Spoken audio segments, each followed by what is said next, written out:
Boys for Life Tour, Philly. This is your number for you go. Let's get into it. You guys are going to be at the Leah Curtis Center on Friday, March 27th. Capacity of that venue is 10,206 attendees, not including four seaters. Doors are going to open at 7 and showtime is at 8. And I'm told they start on time. Box office is going to open at 10 o'clock. They are going to have what's called magnometers, which you're going to walk through basically for security to scan yourself to make sure that you don't have anything that you shouldn't have. They mentioned please keep the following in mind to allow extra time for arriving in and entering the venue. Guests will be asked to remove from their clothing and their belongings any items that may trigger the alarm, including cell phones and keys, before they pass through the metal detectors. If the metal detector alarm sounds, you'll be subject to a secondary screening, which may slow your entry into the venue. So just wanted to put that out there. Bags, four options. One is a clear plastic vinyl or PVC bag, not in seating, 12 by 6 by 12. And when they say clear, 90% of the time they mean it has to be clear in color. Okay. You can't have like the pink kind of clearish or the blue clearish. It's got to be just clear. A 1 gallon clear plastic freezer bag, so a Ziploc bag or similar. That's your second option. Third option is a small clutch bag, no bigger than 4.5 by 6.5. So basically the size of your hand, or if you use a pitcher that's 4 by 6, like a pitcher frame, that'll be your good guide too. And then fourth, medical necessity bags, such as a diaper bag if need be. I've got questions about breast pumps. Those are allowed. That is a medical need. Diabetics, if you have your diabetic supplies that you need to bring, that is a medical supply. If you're using oxygen, that falls in that same category. Okay, they are going to inspect it, of course. Security's going to check it, but they are allowed. So those are your four options when it comes to bags. Please remember to bring your ID. If you want to buy alcohol or if you have will call tickets to pick up from the box office, you're going to need your ID. Portable fans, they are generally allowed. They want them to be small and be able to fit inside that bag that you bring. Portable chargers, they are allowed. Selfie sticks, no selfie sticks and no telescopic devices at all. So no monopods, no tripods, something like that. Mace and pepper spray. If you have that on your keychain, please take it off because it is considered a weapon. They are not going to allow that in. I don't want you to get to the door and be turned around because of mace and pepper spray. Umbrellas. No long classical umbrellas with pointed tips. They want them to be collapsible and foldable. Okay. And they mentioned with a flat top. I don't know what that really means, but generally I always see no pointed tips. Okay. So I don't know that you're going to need an umbrella that night anyway. So that might not even be needed.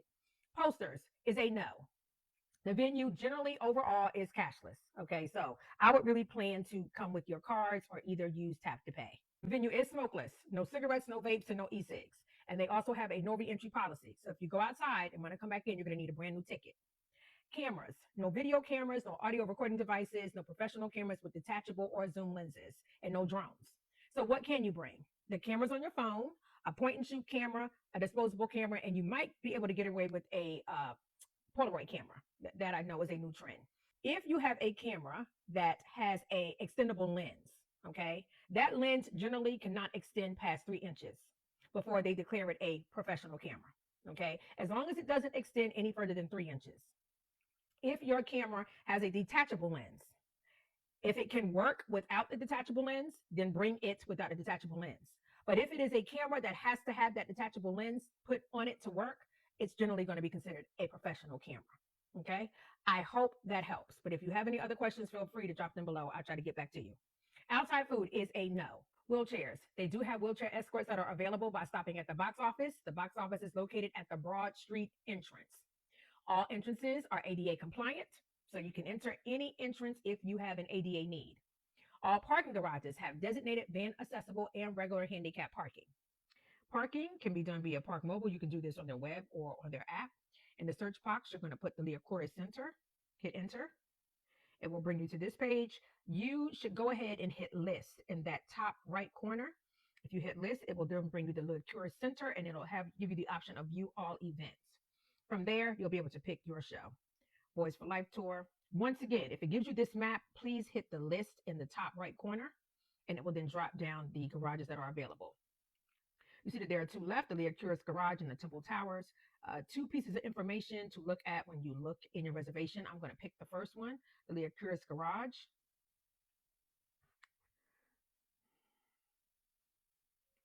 If I hit details, you'll see that it gives you the parking time when you can arrive and when you have to leave by. Arrival is 4 o'clock, can come no earlier than 4 o'clock, that means, and you have to be out by 11:59. And then if you scroll down under amenities, it lets you know that it has ADA parking, that is a covered garage, mobile pass accepted, and so on and so forth. So if you're looking for accessible parking, it will be found under amenities in that respective, whichever respective garage you choose. I just stress to make sure you look at the time for the reservation because they're not always the same. Now, I also wanted to go over some of these lots in a little bit more detail because some of the lots are going to allow you to pay as you come up if you decide to not purchase in advance, and some are not. So let's look at the Leah Curis Garage. This one is only going to be available by prepay. You need a free parking pass through Park Mobile, and they want you, of course, to have your parking pass ready. Now, if we go to the Temple Towers lot, the parking lot does not accept cash, credit card, or debit card only. So you can pay for that one day of if you want to drive up. The Cecil B. Moore lot, credit cards, debit cards, and cash is allowed at this lot. So keep that in mind if you want to do parking the day of. The Tuttleman lot, spots are limited and available on a first come, first served basis, and they do credit, debit, and cash. And then the Montgomery Garage, the lot may be reserved through Park Mobile, and this parking lot does not accept cash, credit card, or debit card only. Okay, so just kind of want to go over those lots because some are going to allow you to purchase day of, and some are only with card, and then some are with cash. So if you want to get this information on your own time in more detail, you can always go to the website, leahcuriscenter.com, and it is on the parking and directions page. Alternate means of transportation to the venue. We have the bus, we have the subway, and we have the rail. The subway, they mentioned that all B1 Broad Street Line local subway trains stop at Cecil B. Moore Station, which is a 2-minute walk from the venue. Then the bus routes that are available, the number 3, the number 4, and the 16. They all drop you at the corner of Cecil B. Moore as well and Broad Street. And lastly, we have the SEPTA Regional Rail. All lines stop at Temple University Station, located on 10th and Burke Streets. And from there, you have a 10-minute walk to the venue. So those are your public transportation options. Now, you also have rideshare as an option. They do mention that for the safety of everyone, pedestrian and drivers, they do not want you to be dropped off in front of the venue at the Broad Street doors. But instead, they want you to utilize these two locations, 1800 North Broad Street or 1300 Cecil B. Moore Avenue. So that is your rideshare. Weather for the evening is forecasted right now to be 32 degrees with cloudy skies. So not a bad night for a show, Philly. That is your number for you go. Are you guys ready? A little bit of time to wrap up last minute things. Keep in mind that if you are purchasing parking ahead of time, please make sure that you download your pass, have it ready on your phone because you're going to need that to scan to get into the parking garage. If we have that ready to go, then that keeps parking moving along. Same thing for your tickets to get into the show. Please make sure you download them, put them in their respective apps, Apple Wallet, your Ticketmaster mobile wallet. That way we keep people moving into the venue as well. Pack your patience. The last time I looked, I think this show was pretty full. So there will be a lot of people.